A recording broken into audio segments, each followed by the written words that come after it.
হযরত আলী রাদিয়াল্লাহু তাআলা আনহু ঘুমাইছেন মদিনায়। গভীর রজনীতে শেষ রাত্রিতে স্বপ্নে দেখতেছে। কি স্বপ্ন দেখলেন? আল্লাহর পয়গম্বরকে স্বপ্ন দেখেন মসজিদে নববীর নামাজের ইমামতি করে। ফজরের নামাজ হচ্ছে, ইমামতি করেন আল্লাহর পয়গম্বর। সাহাবীরা পিছনে দাঁড়াইছেন। নামাজ শেষ হলে নবীজি যখন সালাম ফিরাইলেন, এমনি মসজিদে নববীর সামনে একজন মহিলা আয়েশা ডাকতেছে, কে আছো? একজন আসো, আমার নতুন গাছের খেজুর আমি নিয়ে আসছি বিশ্ব নবীকে দেওয়ার জন্য। আনসার মহিলা নতুন গাছের খেজুর নিয়ে মসজিদে নববীর সামনে হাজির। স্বপ্নটা দেখতেছেন হযরত আলী। এই ঘটনাটা কি বাস্তব না স্বপ্ন? স্বপ্ন দেখতেছিলেন। মহিলা ডাকতেছে, কে আসো? পাত্রটা নেও, বিশ্ব নবীর হাতে দাও, উনি নিজেও যেন খান, ওনার সাথীদেরকেও খাইতে দেন। নবীজির একজন সাহাবী আগায় গিয়া পাত্রটা আনলেন, আল্লাহর পয়গম্বরের মুখে দিলেন। এবার সাহাবীদেরকে দেওয়ার জন্য একজন একজন করে ডাকতেছেন। কাউরে দিলেন 3টা, কাউরে দিলেন 5টা, কাউরে 7টা। হযরত আলী হাত বাড়াইছেন। স্বপ্ন যুগেই আল্লাহর পয়গম্বর আলীর হাতে দিছেন একটা। হযরত আলী এই খেজুর খানা মুখে দিলেন। খেজুর খাইতে খাইতেই খেজুরের স্বাদ মুখে রইছে। এই অবস্থায় মসজিদে নববীর আজানের আওয়াজ কানের মধ্যে লাইগা গেছে, আসসালাতু খায়রুম মিনান নাওম। ঘুম ভেঙে গেছে আলী। আফসোস, পয়গম্বরকে স্বপ্নে দেখার আফসোস মিটে নাই। আজানের আওয়াজ এসে গেল। দৌড়ায় গিয়ে জামাতে শামিল হলেন। জামাতের ইমামতি করেন খলিফাতুল মুসলিমিন ওমর। সালাম ফিরানো শেষ। যা স্বপ্নে দেখছিলেন বাস্তবে ঘটা শুরু হইল। এমনি শোনা যায় একজন মহিলা ডাকতেছেন, কে আছো? আমার পাত্রটা নাও, আমার নতুন গাছের খেজুর খলিফাতুল মুসলিমিনের হাতে দাও, উনি নিজেও যেন খান, সাহাবীদেরকেও ওনার সাথীদেরকেও খাইতে দেন। হযরত আলী আশ্চর্য, স্বপ্নে যা দেখলাম বাস্তবেও তা ঘটা শুরু হয়ে গেছে। খলিফাতুল মুসলিমিন ওমরের হাতে যখন পাত্র দেওয়া হয়, এই পাত্রটার থেকে ওমর নিজে মুখে একটা দিলেন। ওমর রাদিয়াল্লাহু আনহু হাতে ইশারা দিয়ে ডাকতেছেন, আসো খেজুর নাও। কারোর হাতে দেন 3টা, কারোর হাতে দেন 5টা, কাউরে দেন 7টা। আলী হাত বাড়াইলেন, দিছেন একটা। হযরত আলী এই খেজুর খানা স্বপ্নের মতো করে মুখে দিয়া খুব স্বাদ পাইছেন। পাত্রের মধ্যে তাকায় দেখেন অনেক খেজুর। কানে কানে গিয়া বলেন, ইয়া আমিরাল মুমিনিন, কয়েকটা বাড়ায় দিলে কি হয় না? হযরত উমর বলেন, আলী, স্বপ্ন যুগে পয়গম্বর তোমার একটার বেশি দেন না। ইয়া আইয়ুহাল্লাযীনা আমানু,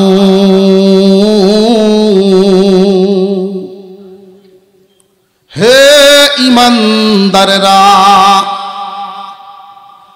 আসমানের নিচে জমিনের উপরে শুধু কি ঈমানদার না বেঈমানও আছে?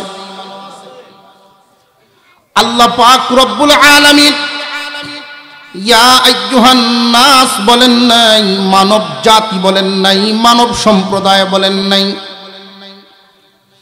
ও ঈমানদারেরা, এর একটা অর্থ হলো ও জান্নাতের মালিকরা।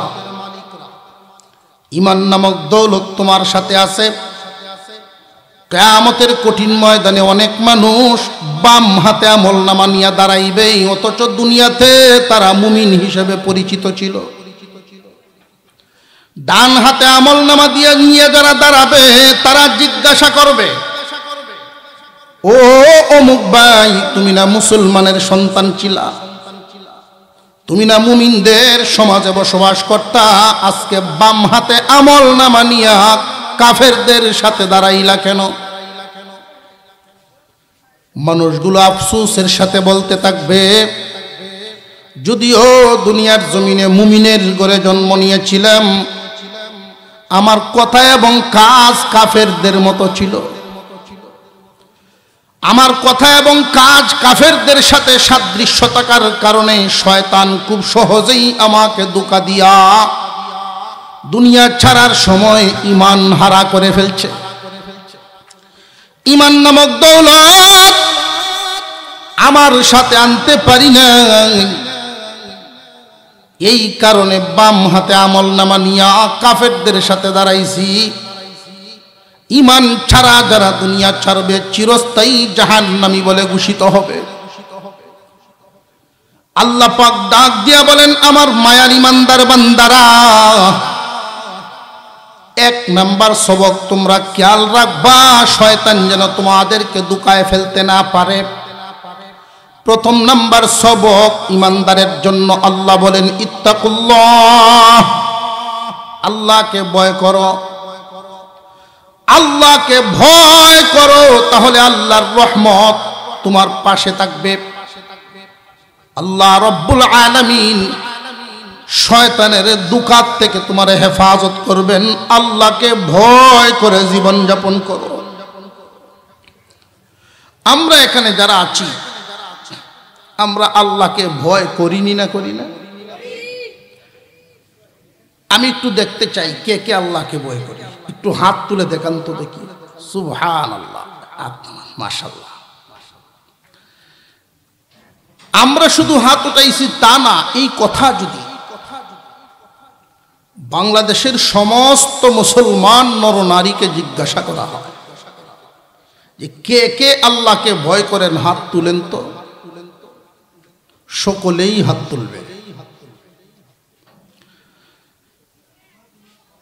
এক বাজারে একজন মানুষ গরু নিয়ে গিয়েছে বিক্রি করার জন্য। তো একদল লোক এসে জিজ্ঞাসা করলো, আপনার এই গরুটা হালে কেমন চলে?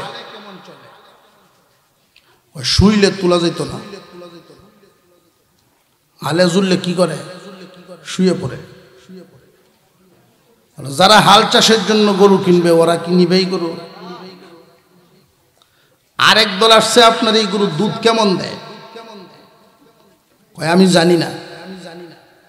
আপনার গরু আপনি জানেন না কেন? আমি একদিন দুধ নিতে গিয়া এক লাথি খায়া এক সপ্তাহ হাসপাতাল বসে। যারা দুধ খাওয়ার জন্য গরু কিনতে আইছে ওরা নিবই গরু। আরেক দল আইছে, খাওয়াত কেমন? যে আপনি সারা দিন কষ্ট করিয়া ভালো ভালো ঘাস বাইচে বাইচে এনে দিলেন, ইচ্ছা হইলে খাইতেও পারে, নাও খাইতে পারে। যারা গরু লালন পালন করে মোটা তাজা করে লাভ করার আশায় গরু কিনে ওরা কিনবো, খাওয়ানো বলা না, কোনো কাস্টমার নেই। তো প্রত্যেক গরুর বাজারে কিছু লোক থাকে যারা কৌশলী কথা জানে। এটা শুধু গরুর বাজারে না, বিভিন্ন বাজারে বিভিন্ন সমাজেও এদেরকে পাওয়া যায়। কৌশলী কথা।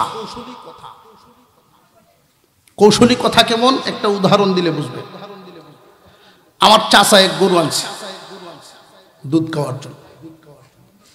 এটার দাম যত, এর চেয়ে ৫,০০০ বাড়াইয়া দিয়ে আনছে। ধোকাটা কোথায় খাইছে উনি? ওনারে ডাক দিছে যে আপনি হুজুরের চাচা না, রাজীবপুরি হুজুরের চাচা না আপনি? হ্যাঁ। কয়েক ফুটা মিডিয়া দুধ যদি খাওয়া লাগে আমার এই গরু নেন।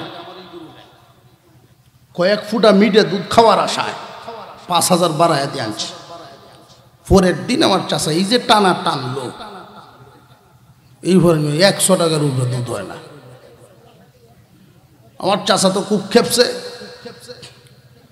তো রুমে ডাকতেছে, আমার কথা বলতেছে, হুজুর বেটা ঘুম থেকে উঠছে? তো আমার ডাইকে উঠাইছে, বড় চাচা ডাকেন আপনারে। কি হয়েছে? অমুক গ্রামের অমুক আমার এই ঠকানিটা যে দিল। তো তো আমি এই গ্রামের একজন মাতব্বর মানুষ, তারে ফোন দিলাম যে আপনার গ্রামে এই নামে কোনো লোক আছে? বলে হ। এমন এমন ঘটনা হয়েছে। তো মাতাব্বরে করছি কি আরো 2-3 জন মুরব্বী লইয়া ওই দালালরে ধরে লইয়া আমার বাড়িতে এসে সামনাসামনি চাচার সামনে দাঁড়ায় ওই লোক বলতেছে, আমি কি আপনারা বলি নাই কয়েক ফুটা মিঠে দুধ? আমার চাচা তো বুকা হয়ে গেছে, কয় আপনি তো এইভাবেই বলছিলেন। কথা আমার ভুলটা কই? কয়েক ফুটা মিঠে দুধের অর্থ কি এই যে আসলেই কয়েক ফুটা, নাকি অর্থ বোঝায় ভিন্নটা? এটাকে বলে কৌশলী কথা, এটা সবাই বলতে পারে না। এই গরুর বাজারে যিনি গরু বিক্রি করতেছেন মুরব্বী মানুষ, সত্য কথা বলে দিচ্ছেন। কৌশলী কথায় বলতে পারে এমন একজন লোক ওনার কাছে আসছে, চাচা কিয়ামত হইব, গরু বিক্রি হইতো না, আমার কাছে দেন, সাইজ করি। বাসন দেওয়া শুরু করছে, ভাই সব এই গরুর ডাইন সাইডে দিয়ে হালে জুড়বেন, দুধ ইচ্ছা মতো টাইনে লইবেন, খাওয়ান লই আপনারা কোনো চিন্তাই নাই, হালো আটবো কিনা এই কথা কিন্তু উনি বলে নাই, শুধু ডাইনে দিয়ে জুড়বেন এই কথা বলছে। আর ডাইন সাইডে দেয় সবচেয়ে সরস গরুটাই ধরা হয়। ওনার কথা একটা অর্থ বুঝায়, দুধ লইবেন ইচ্ছা মতো টানবেন, লাত্তি দিব কিনা, দুধ কি পরিমাণ দিব এইটার কোনো বক্তব্য, খাওয়ান লই আপনার কোনো চিন্তা নেই। এখন তো কাস্টমারের ভিড়। এখন গরুর যে মালিক উনি কানে কানে কৌশলী লোকরে কয়, আমার এই গরু বেচতাম না। কই ম্যাডাম এতক্ষণে সাইজ করলাম, বেচতেন না? কয় না বাবা, আমার এই গরু বেচতাম না। কারণটা কি বেচতেন না কেন? কয় আমার গরুর যে এত গুণ আমি জানি না, আমার গরুর যে এত গুণ এটা আমি তো জানি না। বাবা রে, একটা গুণও আপনার গরুর নাই, সব আমার মুখ,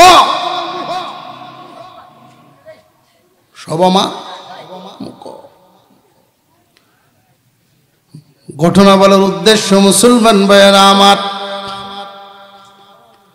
আল্লাহ বলেন ও ইমানদারের আল্লাহকে ভয় করো।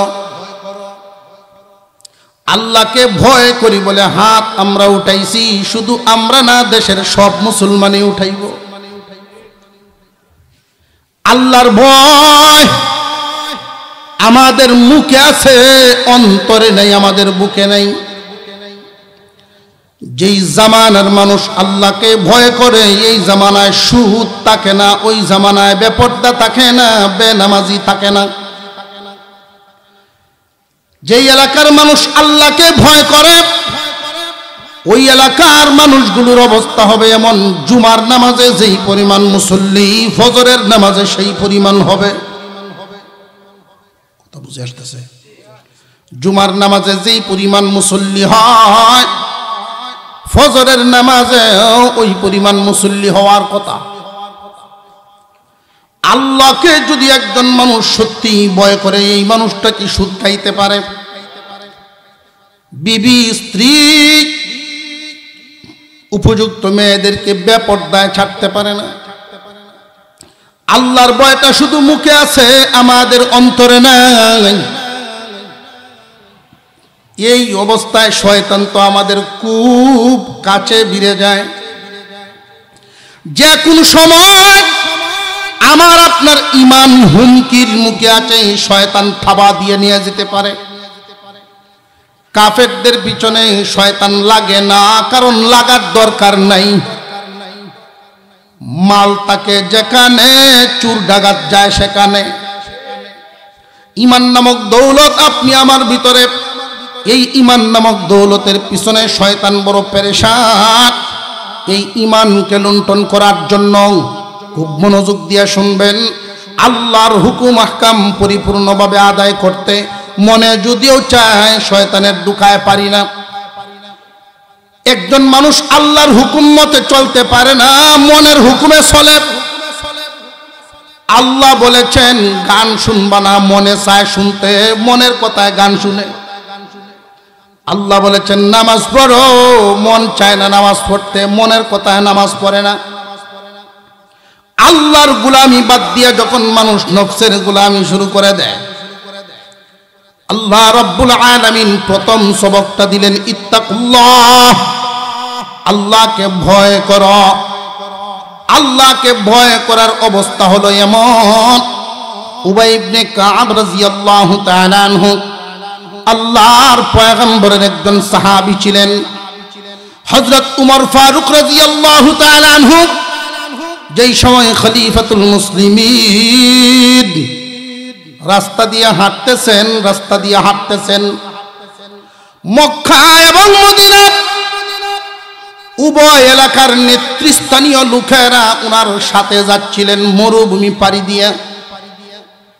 একটা এলাকা অতিক্রম করার সময় একজন বৃদ্ধা মহিলা উমরকে নাম ধরে ডাক দিছে। হযরত উমর ঘোড়া থেকে নেমে গেছে, বলতেছেন তোমরা সবাই দাঁড়াও, ভদ্র মহিলা আমাকে ডাকছেন, আমি ওনার কথা শুনে আসি। মক্কা মদিনার মুরব্বী নেতৃস্থানীয় লোকেরা, নবীজির অনেক সাহাবীরা সবাই দাঁড়ায় রইলেন। খলিফাতুল মুসলিমিন ওমর ওই মহিলার সামনে গিয়া মাথা ঝুঁকায়া দাঁড়ায় রইছে। মহিলা ডাইকা ডাইকে নসিহত করতেছেন আর উমর কান পেতে মন ভরে শুনতেছে। নসিহত শুনে যখন উনি আসলেন, নেতৃস্থানীয় লোকেরা জিজ্ঞাসা করেন,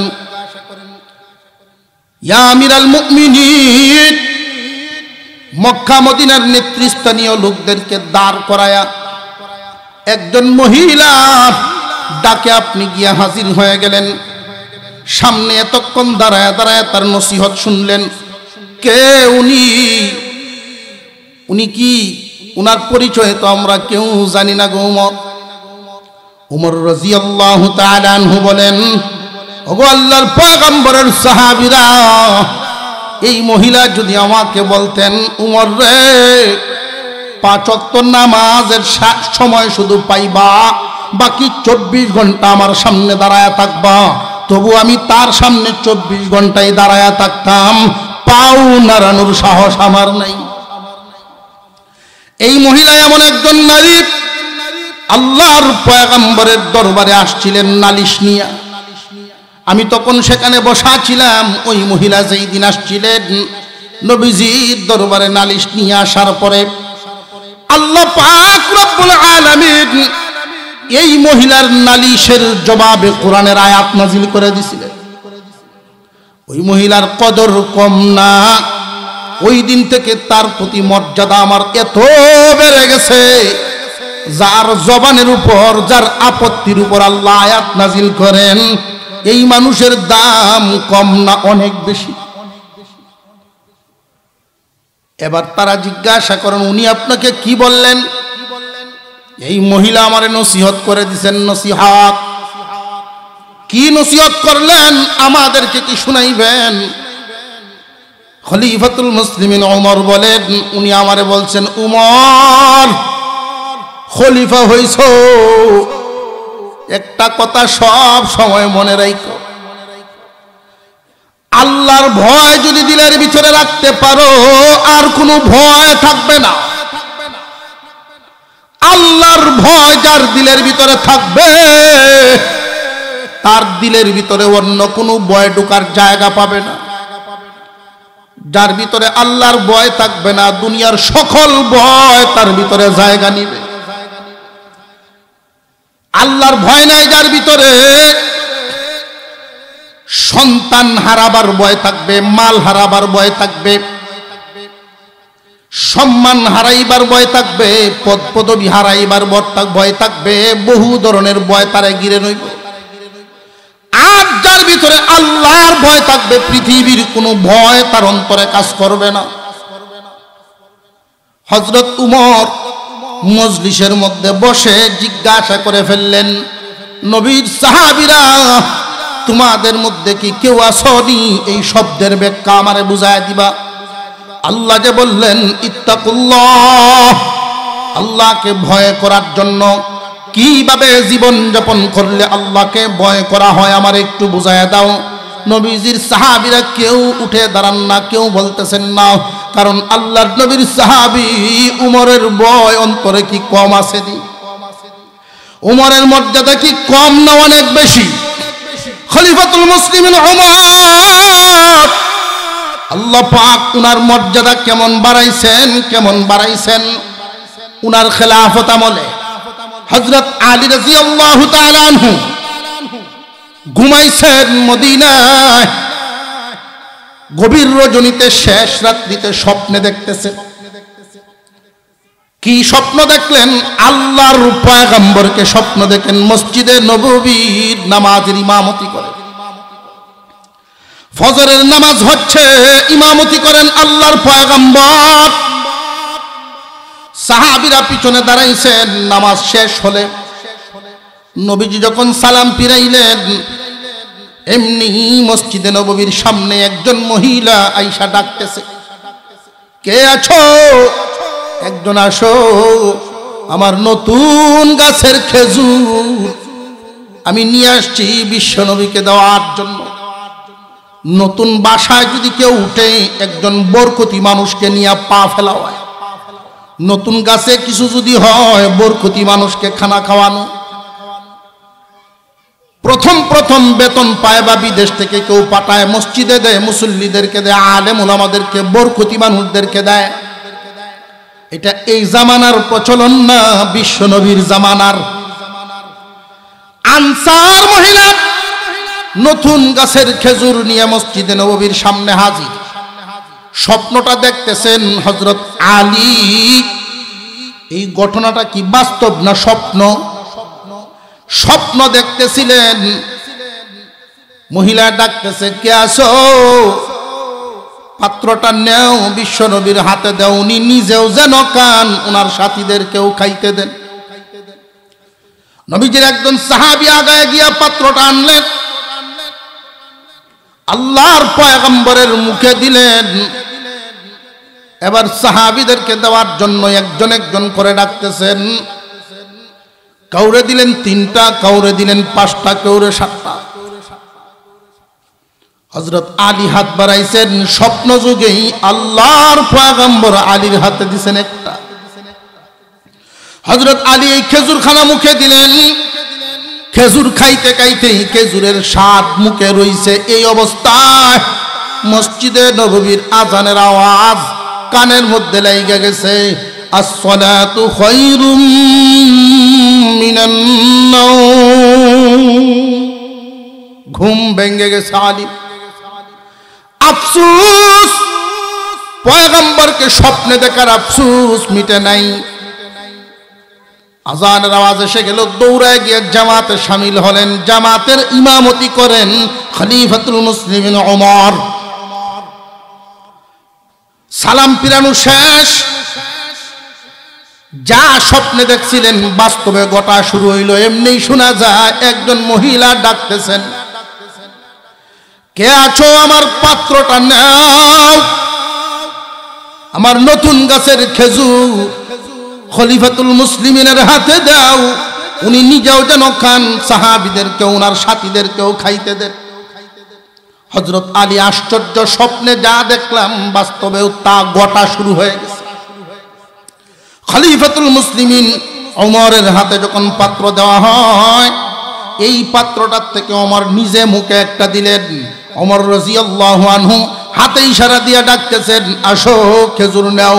কারোর হাতে দেন 3টা, কারোর হাতে দেন 5টা, কাউরে দেন 7টা। আলী হাত বাড়াইলেন, দিছেন একটা। হযরত আলী এই খেজুর খানা স্বপ্নের মতো করে মুখে দিয়া খুব স্বাদ পাইছেন। পাত্রের মধ্যে তাকায় দেখেন অনেক খেজুর। কানে কানে গিয়া বলেন, ইয়া আমিরাল মুমিনিন, কয়েকটা বাড়ায় দিলে কি হয় না? হযরত উমর বলেন, আলী, স্বপ্ন যুগে পয়গম্বর তোমার একটার বেশি দেন না। হযরত আলী আশ্চর্য হয়ে গেছেন। আল্লাহওয়ালা সম্রাট, আল্লাহ পাক মাকাম কোথায় উঠায় দিচ্ছেন, তার রাজ্যে কে কি স্বপ্নে দেখে আল্লাহ পাক এটাও ওনারে জানায়া দেন। সেই উমর মানুষদের সামনে এলান করলেন, ডাকতেছেন, কে আসরে ইত্তাকুল্লাহর ব্যাখ্যা মানে বুঝাইবা। নবীজির কোন সাহাবী দাঁড়ান না, কোন তাবী দাঁড়ান না, এমনি ওমর একজনের দিকে আঙুল তাক করে বলেন, আপনি দাঁড়ান। এই সাহাবীর নাম উবাই ইবনে কাব রাদিয়াল্লাহু তাআলা আনহু। কণ্ঠ খুব ভালো ছিল, জবান খুব সুস্পষ্ট থাকার কারণে উচ্চারণ সুন্দর হতো।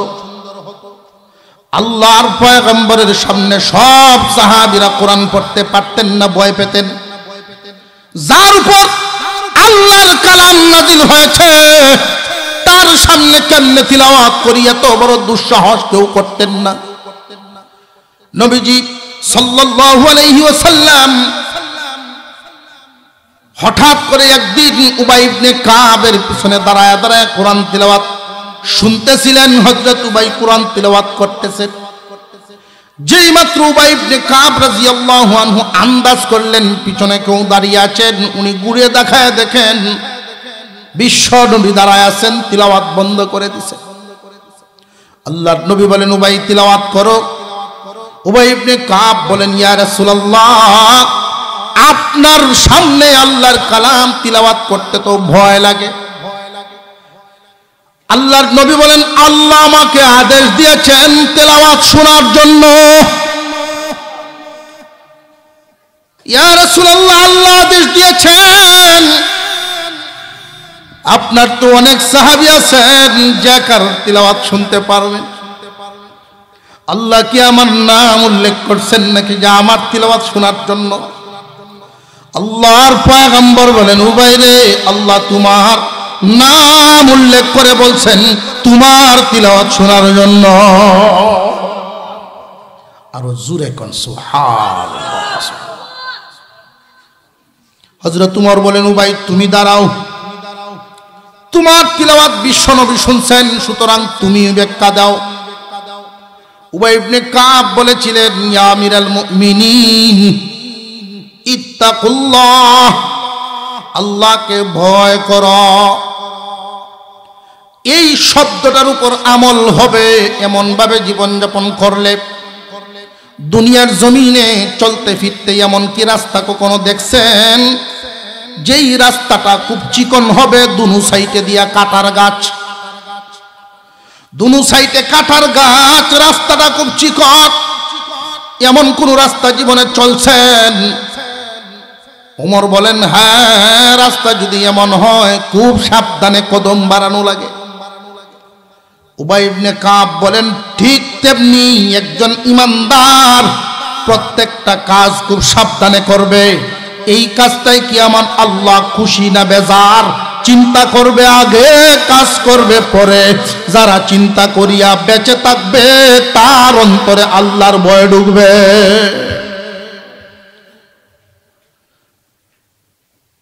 আর যাদের চলচলনে দেখা যায় এইরকম আমল হচ্ছে না, তাহলে তুমি শয়তানের হুমকির মুখে আছো। ঈমান নিয়ে যদি দুনিয়া ছাড়বার না পারো তাহলে মুশকিল, সব হারাইলা। শয়তান তোমার কাছ থেকে থাবা দিয়ে যেন ঈমান না রাখতে পারে, এই জন্য আল্লাহ পাক 2 নাম্বার আর এক সবক দিয়া দিলেন। তাকওয়ার মাপকাঠি সবার সমান না, আমলের অবস্থা সবার সমান না। কারোর ভিতরে তাকওয়া পুরাপুরি আসতে নাও পারে। আল্লাহ রাব্বুল আলামিন এই জন্য দ্বিতীয় সবক দিয়া বান্দাদেরকে ঈমান নিয়ে মরার সহজ একটা পন্থা বের করে দিলেন।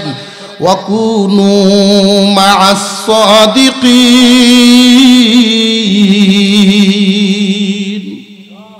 আল্লাহ পাক রব্বুল আলামিন বলেন, আল্লাহ ওয়ালাদের সাথী হইয়া যাও।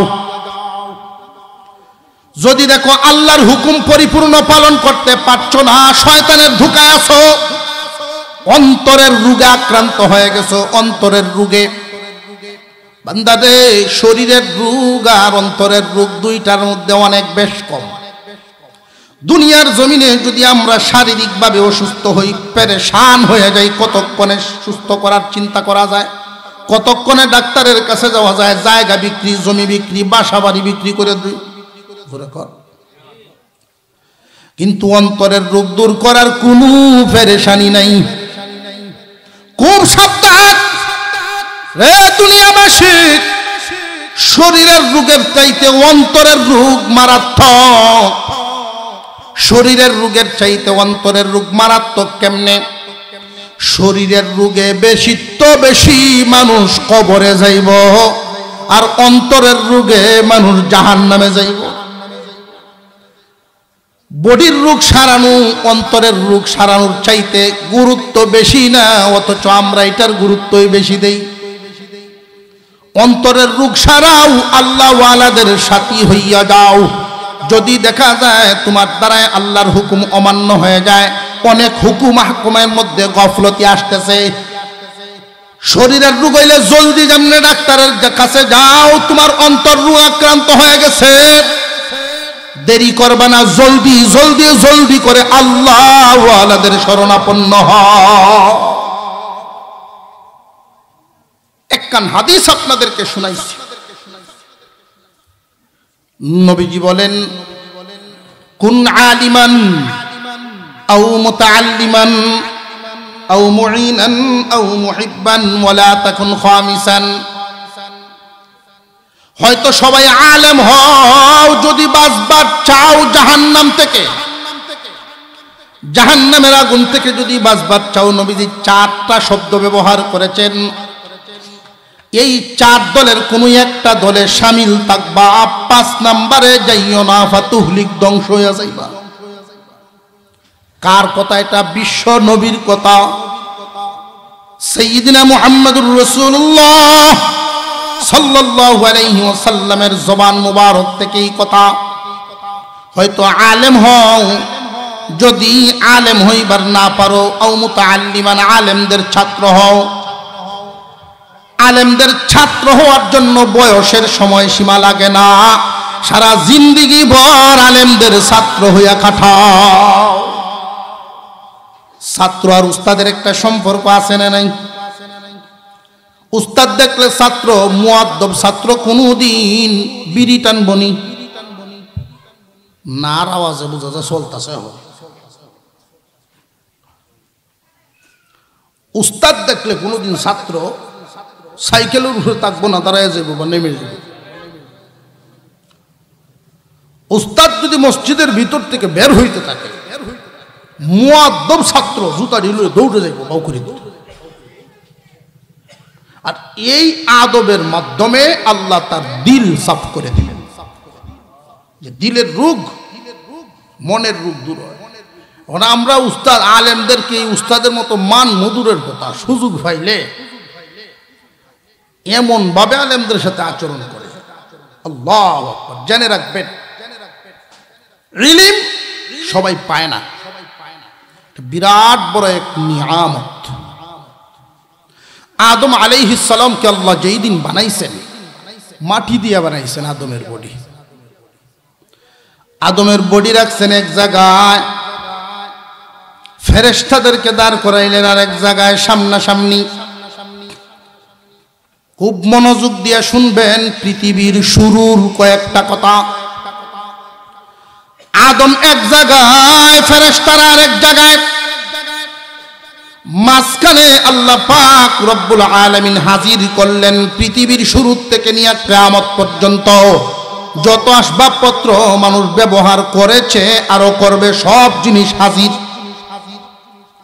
আল্লাহ পাক রব্বুল আলামিন প্রথমে হুকুম দিলেন, ও ফেরেশতারা এগুলোর নাম বলো, গুণ বলো।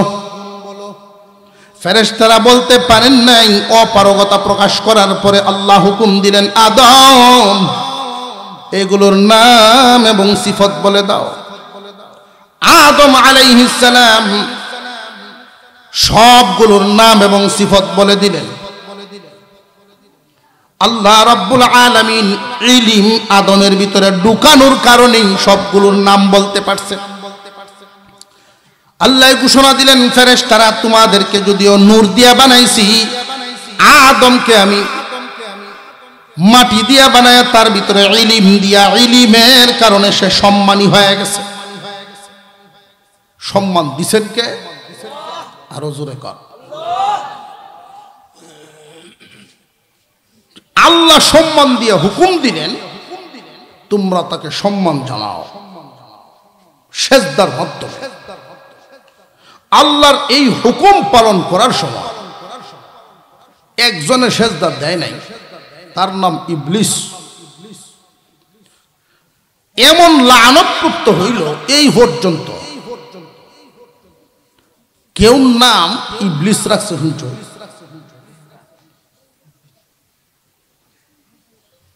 কেউর 7 ফুট, যে হরটার নাম রাখছে ইবলিস, এরকম আছে। লানতপ্রাপ্ত এমন হইছে, এই শব্দটা শুনলেই মানুষ ঘৃণা করে আর চিরদিনের জন্য ক্ষতিগ্রস্ত হয়ে গেল। পক্ষান্তরে যারা সেজদা দিয়েছিলেন ফেরেশতারা, এদের মধ্যে একজন আগে দিয়েছে। এই ফেরেশতার নাম ইসরাফিল আলাইহিস সালাম। আল্লাহ বলেন, ফেরেশতারা সবাই সেজদা দিছ, এর মধ্যে ইসরাফিল আগে দিছে। আমি খুশি হইয়া ইসরাফিলের কপালে 30 পারা কোরআন লিখে দিলাম। একজন সম্মান দেয় নাই, লানতপ্রাপ্ত। বাকিরা সম্মান দিছেন, আল্লাহর হুকুম পালন হয়েছে। একজন আগে দেয়া দিছেন, পুরস্কার পায় গেছে। এই পৃথিবীর জমিনে 2 দল মানুষ, একদল আলেম উলামাদের কাতারে, আরেক দল আলেমদের বিরুদ্ধে। একদল আল্লাহওয়ালাদের কাতারে, আরেক দল আল্লাহওয়ালাদের বিরুদ্ধে। সুকৌশলে চেষ্টা করে কোরআন হাদিসের বিরুদ্ধে কেমনে যাইতে পারে। মুসলমান ভাইরা, আপনারা যে এখানে বসছেন কোরআনের পক্ষে, কোরআনের মহব্বতে বসছেন, ঠিক না বেঠিক? এই কোরআনের সাথে সম্পৃক্ত যা আছে, সারা জিন্দেগি ভর এই মহব্বত দিলের ভিতরে জাগায় রাখবেন। এই মহব্বতটুকু আপনাকে কি পুরস্কার দিবে? ঈমান নামক দৌলত নিয়ে দুনিয়া ছাড়তে পারবেন। আর যারা এই দলের বিরুদ্ধে অবস্থান করে, যত ভালো নামি দামি মানুষই থাকুক, ঈমান নিয়ে দুনিয়া ছাড়তে পারবে না, বেঈমানের মরণ হবে। উদাহরণ, মিশরের ফেরাউন আর বিবি আসিয়া। মুসা আলাইহিস সালামকে মহব্বত করার কারণে আসিয়াকে আল্লাহ ঈমান নামক হাদিয়া দিলেন, আর ঘৃণা করার কারণে ফেরাউন বাদশাহ হইয়াও ঈমান পাইল না, বেঈমান। এই এলাকায় যারা বসবাস করে প্রত্যেকের জন্যই আমি কথাটা বলতেছি, কোরআন যেখানে তালিম হয়, কুরআনুল কারীম তালিম প্রত্যেকের ঘরে ঘরে হওয়া উচিত। ফাঁকে একটা কথা বলে দেই, যেই ঘরে বসবাস করেনেওয়ালা মানুষগুলো নামাজ পড়া আর দৈনিক কোরআনের সাথে সাক্ষাৎ করা, নামাজ আর কোরআন তিলাওয়াত যদি চালায়া রাখতে পারে, আল্লাহর রাসূল বলেন এদের জন্য রিজিকের ফয়সালা আল্লাহ গায়বী খাজানাত থেকে করবেন। সুবহানাল্লাহর আওয়াজে আপনারা খুশি না? গায়বী খাজানা এর অর্থ হলো এমন জায়গা থেকে আল্লাহ রিজিক মিলাবেন যেটা কল্পনায় ছিল না। কিন্তু সব বাড়ি ঘরে কি কোরআন তেলাওয়াত আছে? নাই। অন্তত পক্ষে কোরআন তিলাওয়াত যদিও হচ্ছে না, যেই জায়গায় জমাতবন্দি কোরআন তিলাওয়াত হয় ওইখানে যেন অন্তত শামিল থাকা যায়, সম্পৃক্ত থাকা যায়, এই পথটা যেন খোলা থাকে, নইলে আল্লাহর রহমত থেকে বঞ্চিত হবেন। যেই জায়গায় রহমতি বরকতি কাজ হয় মানুষগুলো থাকে, এইখানেই আল্লাহর রহমত বন্টন হয়, আল্লাহর রহমত নাজিল হয়। ইতিহাস থেকে দেখেন নবীগঞ্জ যে জায়গায় আল্লাহ বেশি পাঠাইছেন, তেলের কণি, স্বর্ণের কণি, সব বরকত ওই জায়গায়। বরকতি মানুষ যে জায়গায়, আল্লাহর রহমত বরকত সেই জায়গায়। জাগার দাম এমনি বাড়ে না, মানুষের কারণে জাগার দাম বাড়ে। এখানে কোরআনের খেদমত হয়, আর এই উসিলায় সারা এলাকাবাসী আল্লাহর রহমত পায়। আল্লাহর রহমত যারা পায়, এই রহমতের কয়েকটা ব্যাখ্যা, আমি সেদিকে যাচ্ছি না, শুধু এই কথাটা বলছি, নামাজ ঠিক রাখবেন আর কোরআনকে ধরে রাখবেন। আমরা আছি পৃথিবীতে, জান্নাতে যাওয়ার ইচ্ছা আছে না নাই? কেলা কেলা যাইবেন জান্নাত দেখতাম একটু, আদি ঢিলই রয়েছে, সুজা ওই তো মাশাআল্লাহ, জান্নাত যাওয়ান। জান্নাত অনেক উপরে, নিজেদের চেষ্টায় জান্নাতে যাওয়া সম্ভব না। আমরা অনেক নিচে, জান্নাত অনেক উপরে। কি পরিমাণ উপরে? 5 লক্ষ মাইল উপরে না, 5 লক্ষ 10 লক্ষ 1 কোটি মাইল উপরে যদি হইতো, আমরার আগে সাদা চামড়াই গেল। যারা রকেট আবিষ্কার করে তারার ইমান না থাকলেও গেল গিয়া তো না। প্রথম আসমানই 500 বছরের রাস্তা। কেউ যদি রকেট নিয়ে রওনা দেয়, এরপরে তো আসমান হইতো না, 500 বছর বাঁচতই না। নাতি হুতি দুতি লয়ে গেল হামাইতি, অথচ এর ভিতরে আসমান আছে। এই আসমানের নিচে জান্নাত আছে, দ্বিতীয় আসমান, তৃতীয় আসমান, চতুর্থ আসমান, এরকম 7টা আসমান, 7টা শূন্যস্থান, 7,000 বছরের রাস্তা। জমিন থেকে 7,000 হইল 7টা আসমান, আরো শূন্যস্থান 7,000 পাড়ি দিয়ে সিদরাতুল মুনতাহা, টোটাল 14,000 বছরের রাস্তার ভিতরে জান্নাত নাই। আল্লাহ বলেন, বান্দা বান্দিরা, পৃথিবীতে তোমরা অনেক নিচে আর জান্নাত অনেক উপরে। তোমাদের চেষ্টায় জান্নাতে আসতে পারবা না আমি আল্লাহর রহমত ছাড়া। দুনিয়ার জমিনে যদি কেউ নিচে থাকে আর তারে উপরে উঠাইতে হয়, মোটামুটি কয়েকটা কাজ লাগে। 1 নাম্বার, উপর থেকে কিছু ছাড়তে হবে। 2 নাম্বারে যা ছাড়বেন শক্ত করে ছাড়তে হবে।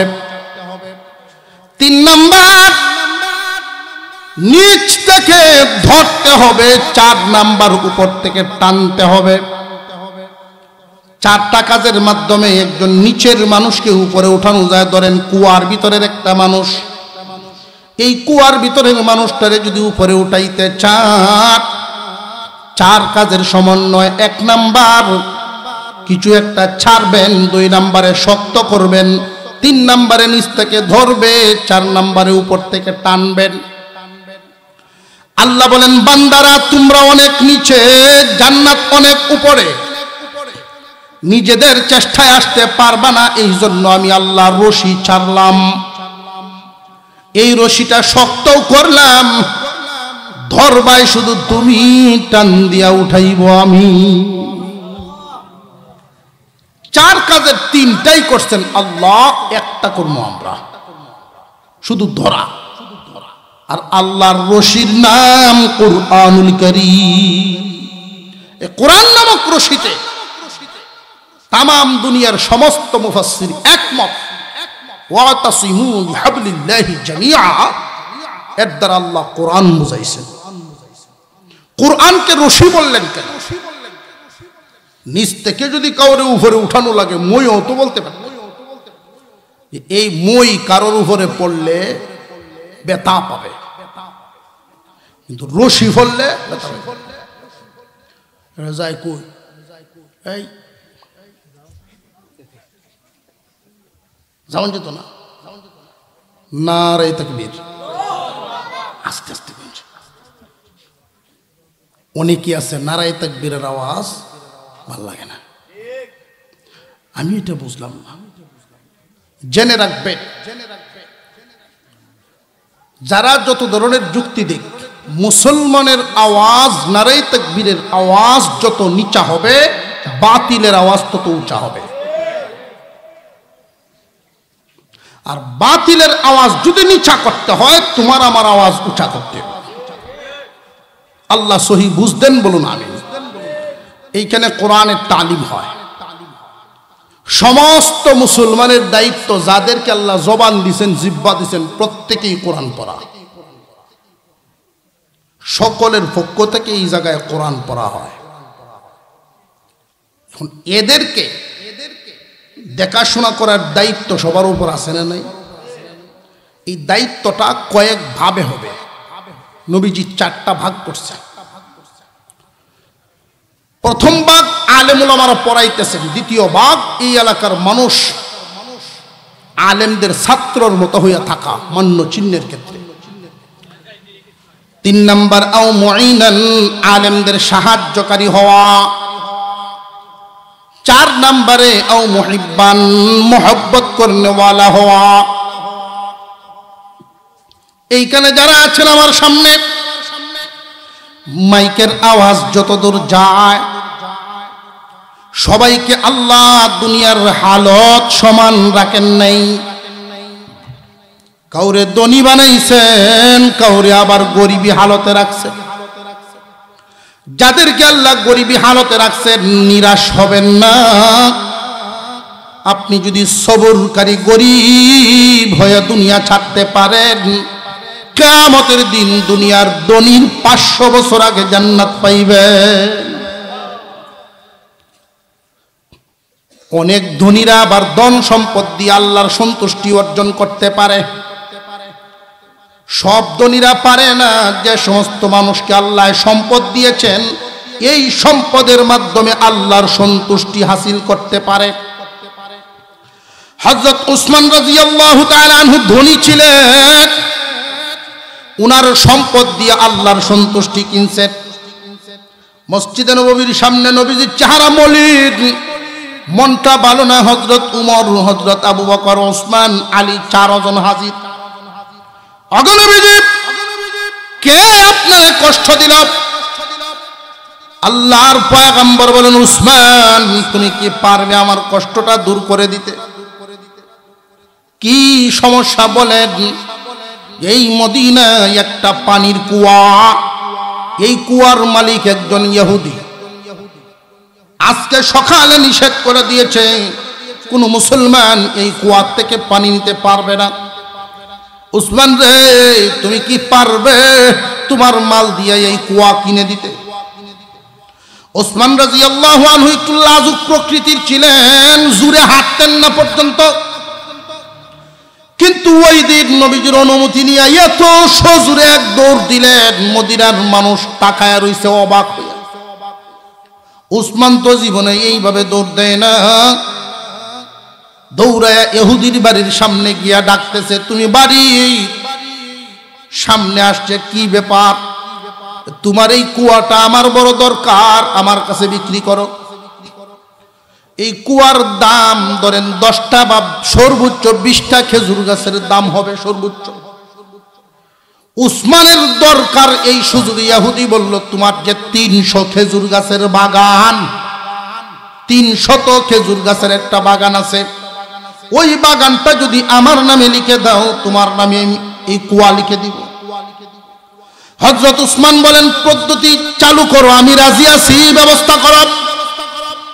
সাথে সাথে লেখালেখি হয়ে গেল। 300 খেজুর গাছের বাগানটা দিয়া দিলেন, বিনিময়ে এই কুয়াটা খরিদ করলেন বিশ্বনবীর সন্তুষ্টির জন্য।